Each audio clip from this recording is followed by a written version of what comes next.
Donc la dernière fois, sur la dernière vidéo, on s'en était arrêté, on avait installé les rôles de DNS, de DHCP et du serveur AD pour gérer les utilisateurs. Ça, on y reviendra après. Maintenant, on va commencer déjà par s'intéresser par le DHCP. Donc, pour rappel, le DHCP, c'est Dynamic Host Configuration Protocol.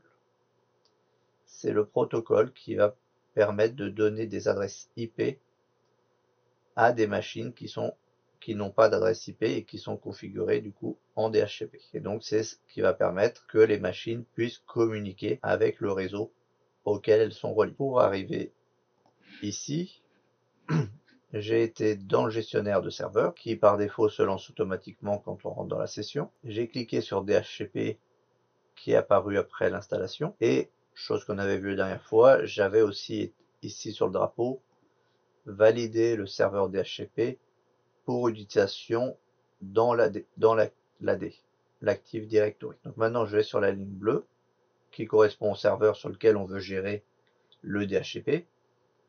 Ici on n'a qu'un seul serveur, donc la question ne se pose pas. Mais dans un Windows Server, vous pouvez gérer plusieurs serveurs directement, y compris du coup des serveurs qui vont être à distance. Donc je vais dans gestionnaire DHCP, j'ai du coup cette fenêtre là qui s'ouvre, où on voit notre serveur avec notre nom de domaine. On peut le mettre un peu plus grand pour mieux voir. Donc Windows Win 2022 qui est notre serveur, le test home qui est notre domaine. On va faire un double clic et on voit qu'ici on va pouvoir gérer du serveur DHCP pour l'IPv4 et pour l'IPv6. Là ici la vidéo ne va se contenter que des bases sur un serveur DHCP en IPv4. Donc si on clique dessus, on peut voir que pour l'instant il n'y a rien. Il y a juste option de serveur, stratégie et des filtres. Ça on y reviendra pas éventuellement par la suite au niveau des options de serveur, au moins quand on sera au niveau du WDS, Windows Deployment Service. Maintenant ce qu'on veut déjà c'est créer une nouvelle étendue dans laquelle on va attribuer des adresses. Donc pour ce faire, on fait un clic droit sur IPv4. On va faire sur nouvelle étendue. Donc ici, ça c'est un petit récapitulatif qui reprend le but du rôle.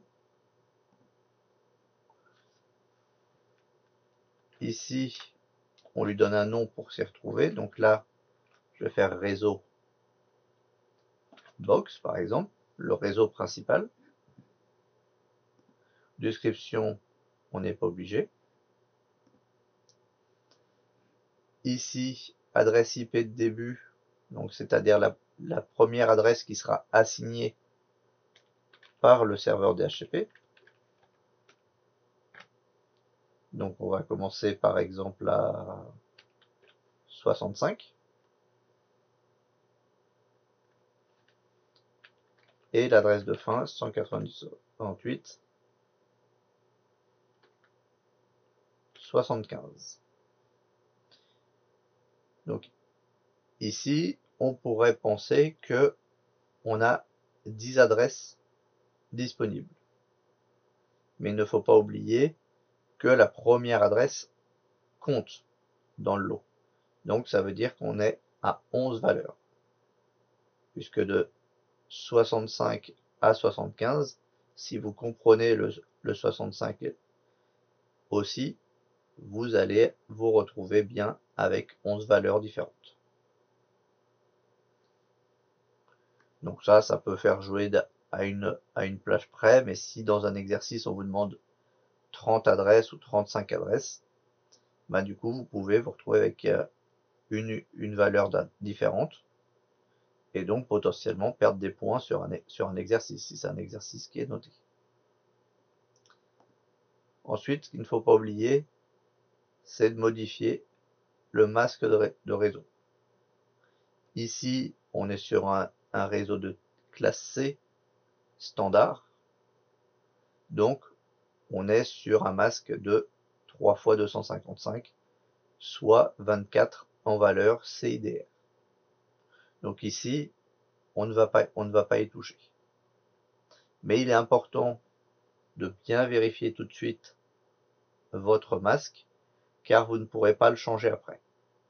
Si vous voulez le changer, vous serez obligé de supprimer l'étendue et d'en refaire une nouvelle. Donc ça, c'est très important. Ensuite, ici, ajout des exclusions et des retards.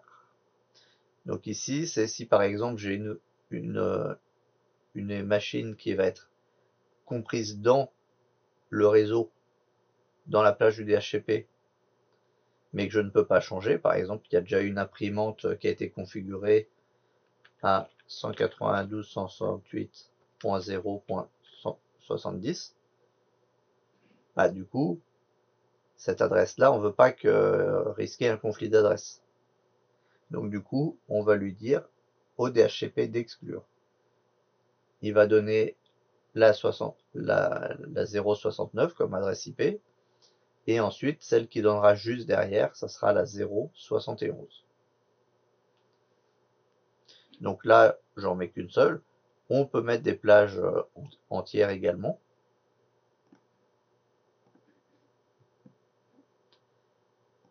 Ici, retard de sous-réseau, c'est si on veut décaler la réponse de notre serveur DHCP pour laisser la priorité éventuellement à un autre serveur DHCP si on a plusieurs qui tournent en parallèle. Mais dans les cas standards, normalement, vous n'allez pas vous en servir. Si on considère que vous n'avez qu'un seul serveur DHCP sur votre réseau. Si vous en avez plusieurs et qu'il y en a un qui est prioritaire par rapport à l'autre, à ce moment-là, vous pouvez mettre un retard. Et ce qu'on verra par la suite, c'est qu'on va pouvoir, si on a deux Windows serveurs par exemple, faire une redondance de serveurs DHCP. C'est-à-dire que si jamais un des serveurs tombe, l'autre serveur prendra le relais pour continuer à distribuer des IP en DHCP sans faire de conflit, puisqu'il connaîtra aussi les adresses qui auraient été données par le premier serveur. Ici, le bail. Le bail, en fait, c'est pendant combien de temps une adresse IP sera réservée à une machine. C'est-à-dire, par exemple, je connecte une première machine, je mets un Windows 10 par exemple, ou Windows 11, il va récupérer la première adresse du serveur DHCP, puisque pour l'instant il n'avait pas encore été utilisé par quelqu'un d'autre. Donc la machine aura l'IP 192.168.0.65 par exemple, puisque c'est la première adresse qu'on a donnée. Et si cette machine-là, donc admettons la personne, c'est un commercial et tout, bah il se déplace et tout, il n'est pas forcément branché à chaque fois sur la même connexion. On va dire il s'en va pendant 3 jours. Et ensuite, au bout du 4e jour, il revient au bureau. Et ben, du coup, sa machine aura toujours la même adresse IP. Même si c'est un DHCP, il aura toujours la même adresse IP puisque le serveur DHCP mémorise pendant 8 jours son adresse reliée à son adresse MAC. Donc des fois, c'est pour ça que certaines entreprises décident d'utiliser les imprimantes quand même en DHCP, parce que normalement après, si elles ne sont pas éteintes pendant un délai supérieur au bail, et ben du coup les IP auront toujours, les imprimantes auront toujours la même adresse IP. Mais c'est pas vraiment ce que je conseille personnellement. si vous avez possibilité que vous êtes en train de créer l'infrastructure de zéro, le plus simple c'est de mettre les imprimantes directement en adresse statique, comme pour les serveurs. Ça vous facilitera la gestion. Et donc là, comme on est sur 8 jours, qui est le chiffre, la valeur de base, si notre commercial part en congé, par exemple, bah du coup, pendant plus de 8 jours, il ne sera pas connecté au réseau du travail. Et bah du coup, quand il reviendra, il y a une possibilité qu'il n'ait pas la même adresse IP. Si quelqu'un d'autre s'est connecté avant lui, et bah du coup, c'est l'autre personne qui aura récupéré l'adresse en 0.65.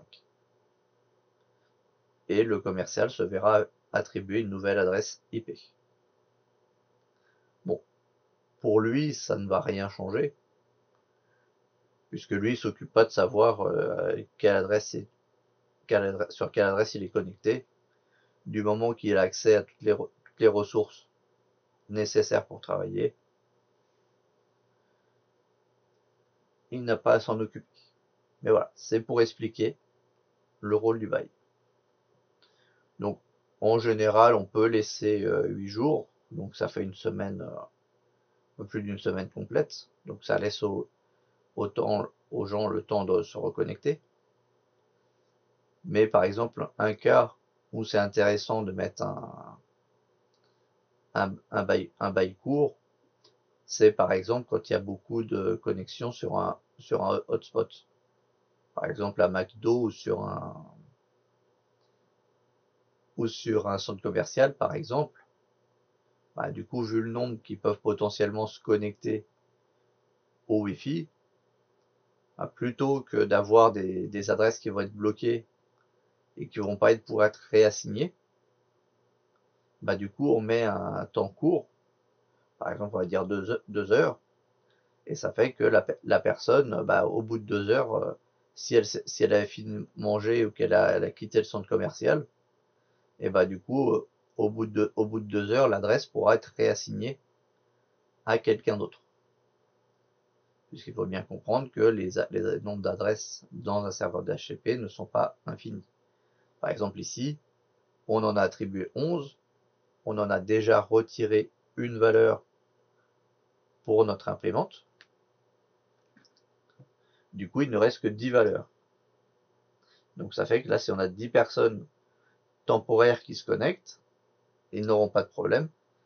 Si une personne après arrive, et ben du coup, elle ne pourra pas se connecter parce que le serveur DHCP a déjà les 10 adresses de réservées au niveau du bail.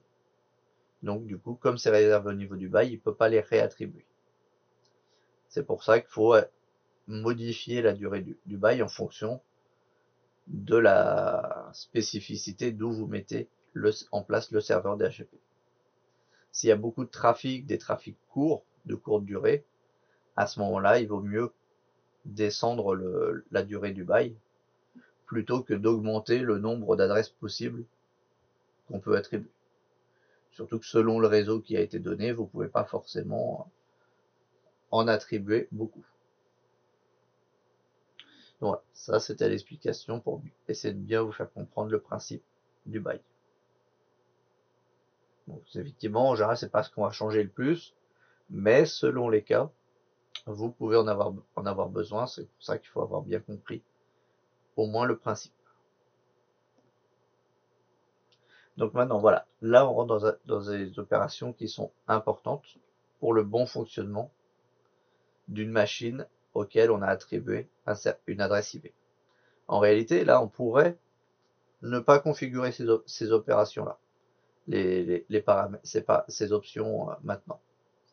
Si on fait ça, notre serveur DHCP fonctionnera, une machine pourra obtenir une nouvelle adresse IP, mais par contre, elle ne pourra pas accéder à Internet, ni elle ne pourra communiquer, par exemple, avec un autre réseau de l'entreprise. Donc on fait oui, on va configurer les options maintenant. La première, et qui est la plus importante, c'est l'adresse du routeur, ou passerelle par défaut. C'est-à-dire, c'est l'adresse par laquelle va passer la machine pour accéder à un autre réseau. C'est-à-dire qu'on lui indique la porte de sortie pour quitter le réseau actuel et aller vers un autre réseau. Par exemple, pour aller vers Internet, en passant par votre opérateur. Donc, typiquement dans une configuration standard, votre adresse correspond à l'adresse de votre box. Ça, c'est dans la configuration standard. Après, si vous avez mis, comme on verra par la suite, en place des routeurs spécifiques, comme pfSense ou OpenSense, à ce moment-là, au lieu de mettre l'adresse de votre box en passerelle par défaut, ça sera votre pfSense ou votre OpenSense qui seront votre passerelle par défaut. Donc là, surtout, bien penser à cliquer sur ajouter. Parce que même si vous l'avez tapé ici et que vous faites suivant, le bouton suivant n'ajoute pas automatiquement à la liste. Donc ça, c'est très important comme petit point. Donc si vous avez été trop vite et que vous avez appuyé sur entrée et que vous n'avez pas oublié de mettre la passerelle, vous pouvez faire précédent. Je vous remontrerai de toute façon après où modifier ces valeurs-là si jamais elles évoluent par la suite. Ensuite, du coup, le DNS. Donc ici, on voit qu'il a récupéré les DNS qui correspondent à ceux indiqués directement en adresse IP statique du serveur. Donc ici, on va rajouter 192.168.0.120. On va l'ajouter et on va la monter. Parce que le DNS, il y a un ordre de priorité. On reviendra dessus exactement comme sur le fonctionnement d'un DNS. Mais il y a un ordre de priorité. Il va d'abord interroger le premier serveur. S'il ne trouve pas les informations demandées dans le premier, il va chercher dans le deuxième. Et ensuite dans le troisième, s'il y en a 3. Et on peut en mettre plusieurs. Je crois qu'on peut en mettre normalement 8 au maximum. Ce qui est déjà pas mal. Parce que si en mettant 8, on ne trouve pas les informations, ça veut dire qu'il y a probablement un autre souci ailleurs. Bon, là il me dit qu'elle n'est pas valide, mais c'est pas grave, je l'ajoute quand même. J'ajusterai derrière. Le serveur Wins, il n'y a pas, on n'a pas besoin de s'en occuper. C'est pour d'autres réglages et identification de machine. Mais là, on va pas s'en occuper. On va rester sur du standard. Donc là, est-ce qu'on veut activer ou pas maintenant l'étendue? Donc là, on va le faire.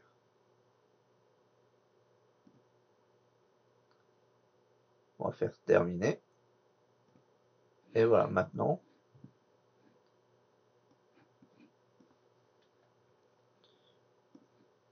on voit qu'on a notre étendue. Et on retrouve les informations du pool d'adresses, c'est-à-dire de la plage de début et de fin. Et on retrouve également les adresses IP exclues. Donc on peut rajouter, si on fait un clic droit, une nouvelle plage d'exclusion si on s'est aperçu qu'il y a une autre machine qui est statique ou qui doit rester statique sur le DHCP dedans pour l'exclure. Donc les baux d'adresse, c'est ici qu'on retrouvera les informations par rapport aux machines qui sont connectées ou qui ont été à un moment connectées au serveur DHCP. Donc l'adresse IP qui a été attribuée, le nom de la machine à laquelle ça a été attribué, quand est-ce que le bail expire, et après de la description s'il y en a, s'il y a des protections et d'autres éléments. Mais ça, c'est des éléments plus avancés sur le serveur.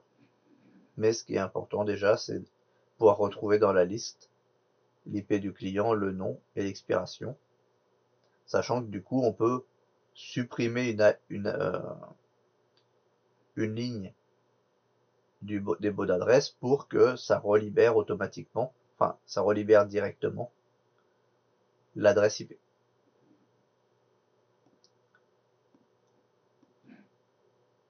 Donc ça, les réservations. C'est un autre point un petit peu plus avancé. Là, je vais pas faire d'essai dessus. Mais pour vous expliquer quand même le principe, c'est souvent utilisé effectivement en entreprise.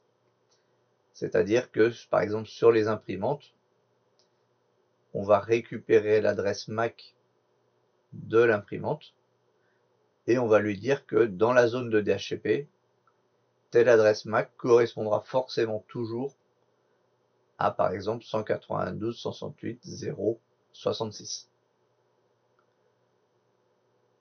ou 70, par exemple, pour coller avec l'exemple que j'ai donné.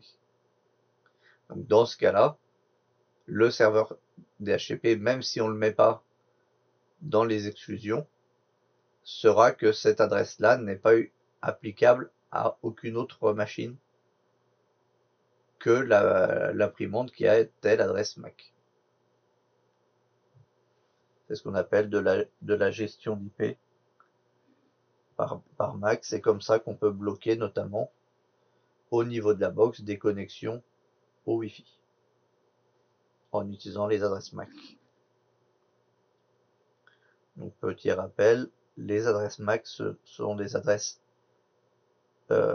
physiques directement d'une carte réseau ou d'un port réseau qui est unique dans le monde. Normalement, aucun appareil n'a la même adresse MAC. Mais on reviendra dessus dans une autre vidéo sur les adresses MAC et quoi c'est composé. Donc ensuite, option d'étendue, on retrouve l'option de notre routeur, on retrouve les valeurs qu'on a attribuées à notre DNS et le nom de domaine DNS, puisque du coup il détectait l'un des DNS directement sur notre serveur, donc il a récupéré notre nom de domaine. Ça peut servir à des raccourcis de recherche. Donc si jamais par exemple votre routeur, vous avez après fait évoluer votre infrastructure et que votre box ou votre point de sortie n'est plus le 0254, tout simplement on va faire un double clic dessus, on va faire supprimer et ici je vais le changer par exemple par 177. On applique et on voit qu'ici il a bien mis à jour la valeur de la passerelle. Et donc la passerelle, comme c'est le point de sortie, il faut toujours que la passerelle soit sur le même réseau que vos machines.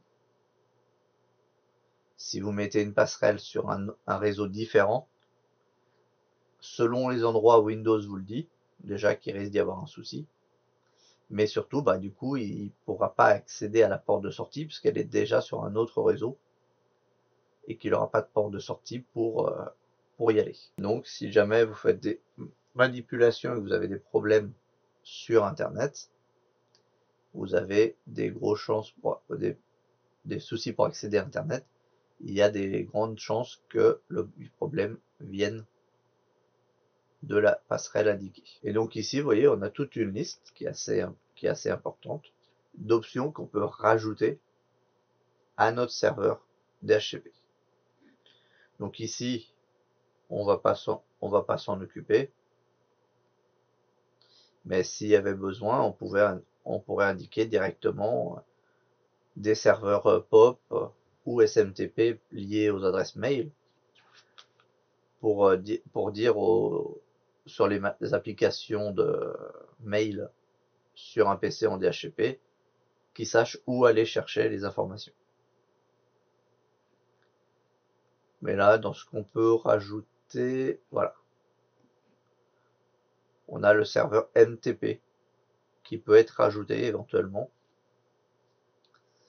NTP, Donc c'est pour Network Time Protocol. Protocole de temps réseau.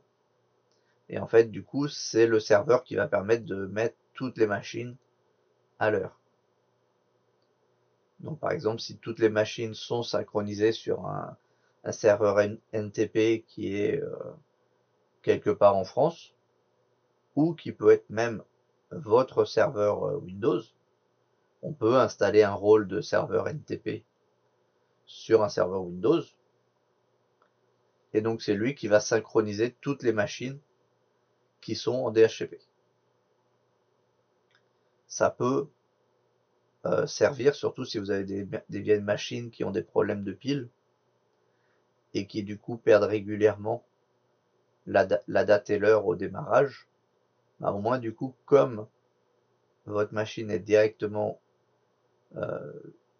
synchronisée à la même heure que le serveur, bah du coup ça va automatiquement resynchroniser chaque machine.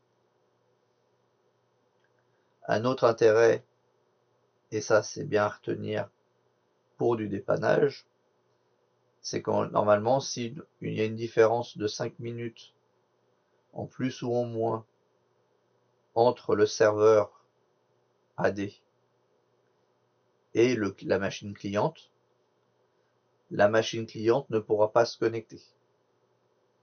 Parce que du coup le serveur va se dire tiens, c'est bizarre que la machine ne soit pas à l'heure.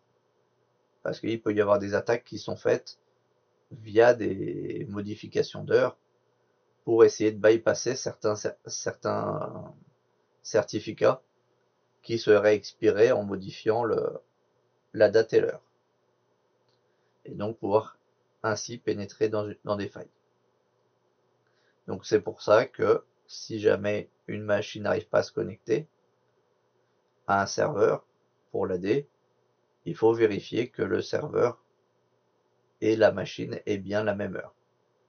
Sinon pas la même heure, il y a des grandes chances que ça explique le problème. Ça ne veut pas dire que ça soit forcément que ça, mais c'est un point qui est quand même important à vérifier. Donc des serveurs NTP, si vous faites une recherche serveur NTP gratuit, vous allez trouver des serveurs NTP que vous allez pouvoir récupérer comme adresse. Donc ça c'est une des options qu'on peut rajouter, mais là on va pas s'occuper des autres, c'est des éléments plus avancés, mais on voit qu'on a beaucoup d'options possibles.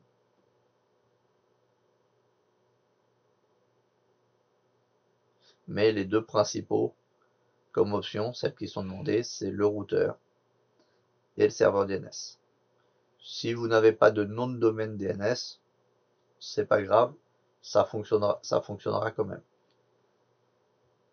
Là, c'est juste que comme on a déjà mis un domaine, et bah du coup, il a récupéré ce nom de domaine. Parce que par exemple, vous pouvez faire un serveur Windows sans le mettre dans un domaine, mais par contre lui donner le rôle de serveur DHCP, ça ne posera pas de problème. Il pourra attribuer les adresses. Il n'y a pas besoin d'être dans un domaine. Voilà. Et après, bah du coup, si vous souhaitez que votre serveur donne donne un autre réseau, par exemple, là je veux donner nouvelle étendue,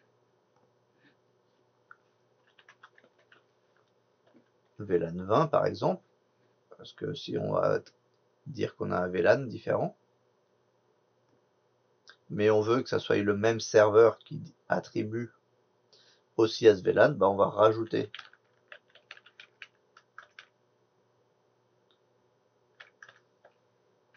une nouvelle étendue, on va dire 210. On va rester sur du réseau de classe C. On va pas mettre d'exclusion. On va pas modifier la durée du bail. On va configurer les options.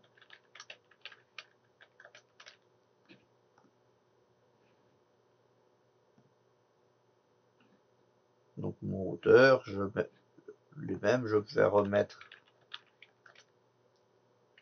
le 120. Le DNS, lui, il n'y a pas de problème, il peut être situé sur un autre réseau. Le principal, c'est que du coup, l'ordinateur en question puisse y accéder.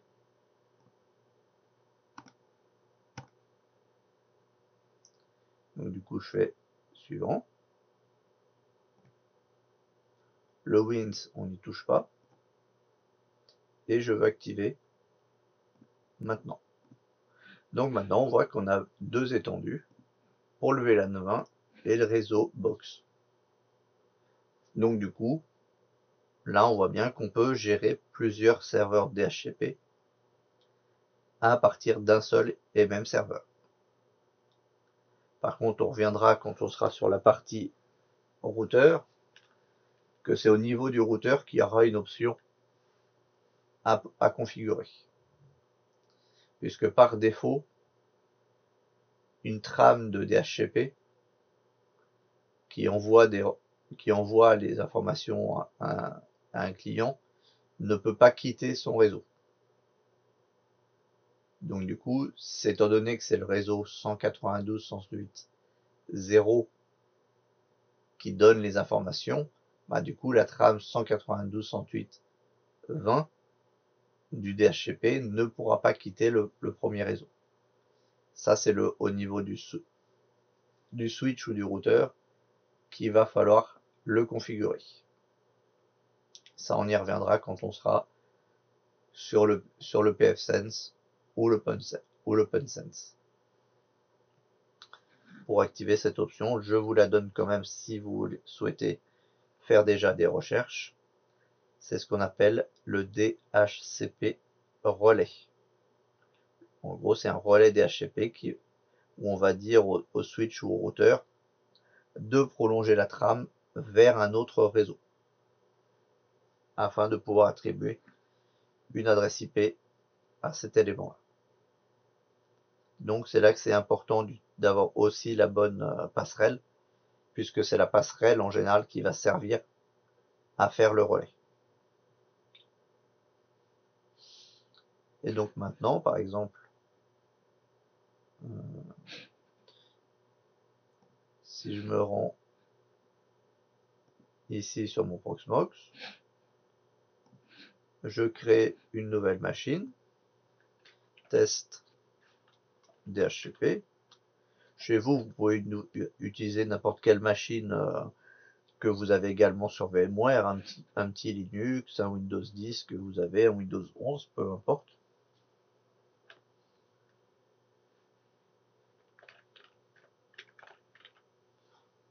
Donc là, je mets un mot de passe temporaire parce que de toute façon, ça va pas rester.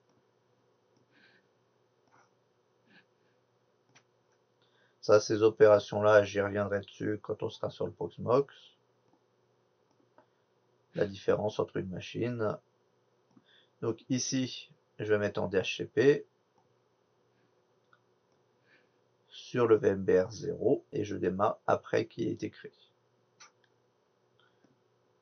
Donc là, du coup, la machine que je suis en train de créer n'a pas d'adresse IP puisqu'elle vient juste d'être créée. Elle est bien réglée en DHCP. Donc si tout s'est bien passé, si je me connecte à la machine, je fais IPA sous Linux.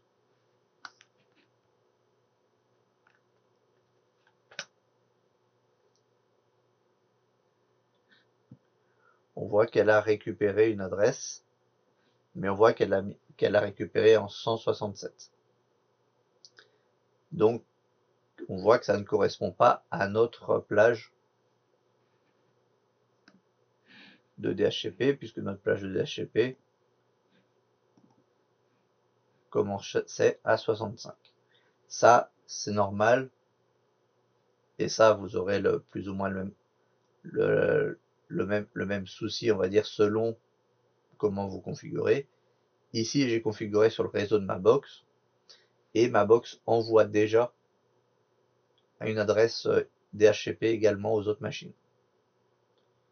Donc si vous faites par exemple votre plateau avec VMware et que vous avez créé un réseau complètement différent de la box, vous pourrez avoir le même problème, puisque par défaut, VMware dans son éditeur de réseau envoie automatiquement des signaux de DHCP.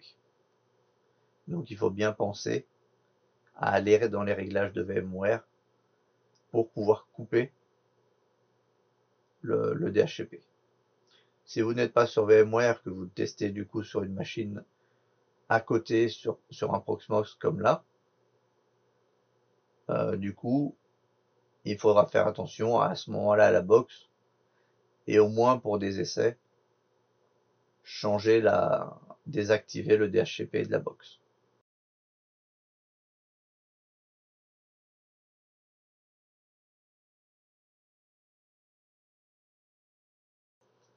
Donc sur IPv4, on a affiché les statistiques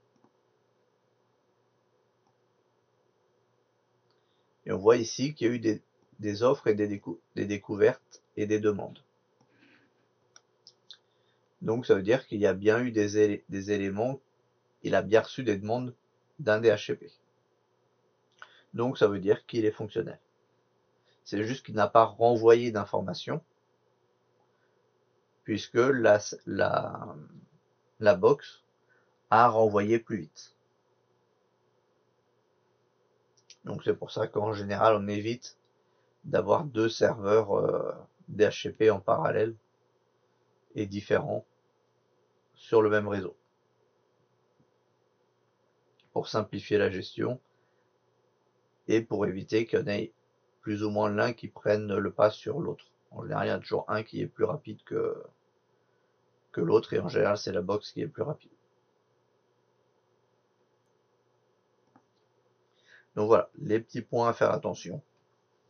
Quand vous faites des tests de DHCP, il faut bien soit vraiment vous isoler dans un réseau, ou soit du coup il faut bien couper le DHCP de la box. Maintenant, si par exemple je vais ici au niveau du réseau,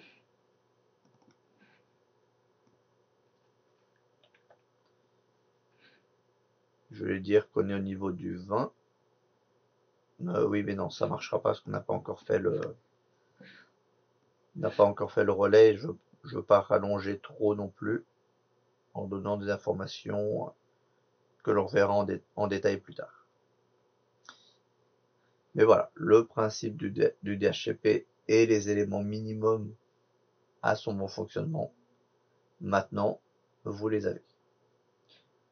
Plus tard, on reviendra aussi sur comment créer un serveur DHCP sous Linux, directement en ligne de commande, mais on verra qu'on retrouve les mêmes éléments à rentrer également. Donc si vous avez compris le principe des éléments à rentrer sous Windows et que vous en souvenez, vous aurez besoin des mêmes éléments également à rentrer sous le Linux. Voilà. Je vais arrêter ici pour cette vidéo. Vous avez déjà pas mal d'informations. N'hésitez pas à vous abonner pour voir d'autres vidéos.